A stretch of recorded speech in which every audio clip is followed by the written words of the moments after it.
परिषदेसमोर झालेल्या आंदोलनाची थोडक्यात माहिती खालीलप्रमाणे आहे. निमित्त आशा स्वयंसेविकांचे गेल्या 6 महिन्यांपासूनचे मानधन थकीत असल्यामुळे आणि केंद्राच्या 4 श्रमसंहितांच्या विरोधात हे आंदोलन करण्यात आले. वेळ व ठिकाण बुधवार 1 एप्रिल 2026 रोजी सातारा जिल्हा परिषदेसमोर जोरदार निदर्शने झाली. काळा दिवस. देशभर पाळल्या जाणाऱ्या काळा दिवस मोहिमेचा भाग म्हणून हे आंदोलन आयोजित करण्यात आले होते. प्रमुख मागणी: रखडलेले मानधन त्वरित मिळावे आणि कामगार विरोधी कायदे रद्द व्हावेत. प्रशासकीय कृती: आंदोलकांनी जिल्हा आरोग्य अधिकारी डॉक्टर खलखलीपे यांना आपल्या मागण्यांचे निवेदन सादर केले. थोडक्यात सांगायचे तर आर्थिक कोंडी आणि हक्कांच्या रक्षणासाठी आशा वर्कर्सनी प्रशासनाचे लक्ष वेधून घेतले आहे. नमस्कार. आज सातारा जिल्हा परिषदेवर आशाची निदर्शनं ठेवलेले ही निदर्शन आहे ते आज केंद्र सरकारनं लेबर कोडची अंमलबजावणी सुरू करण्याची घोषणा आज केलेली आहे आणि त्याचा निषेध करण्यासाठीची आजची निदर्शनं जिल्हा परिषदेवर ठेवलेली आहे. त्याचबरोबर 1 वर्षापूर्वी केंद्र सरकारने आशांना 3,000 रुपये मानधन वाढवून केला आणि एक घोषणा केलेली होती, पण त्याची अंमलबजावणी मात्र केंद्र सरकारने केली नाही आणि या सुद्धा गोष्टीचा आज आम्ही निषेध करतो.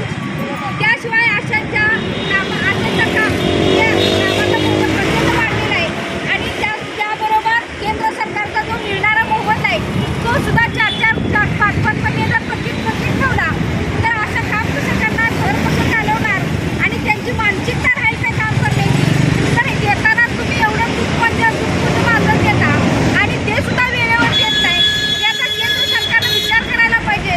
आणि ज्या वेळेला अशा रस्त्यावर उतरतात त्याच वेळेला त्यांचं मानधन होतं, नाही तर मग 4-4, 5-5 मानधन होत नाही.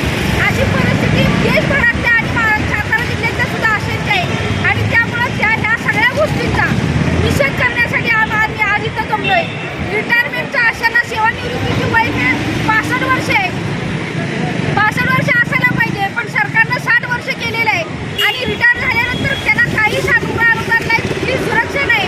अशा प्रकारचे अन्याय या 20-20 वर्ष सेवा करून अशा घरी जाणार आहेत त्यांच्यावर होणार आहे, याची सुद्धा दखल या केंद्र सरकारनं घेतली पाहिजे आणि अशांच्या सर्व मागण्या या केंद्र सरकारनं आणि राज्य सरकारनं विचारात घेतल्या पाहिजे आणि आशांचं मानधन आहे ते रेग्युलर महिन्याला केलं पाहिजे.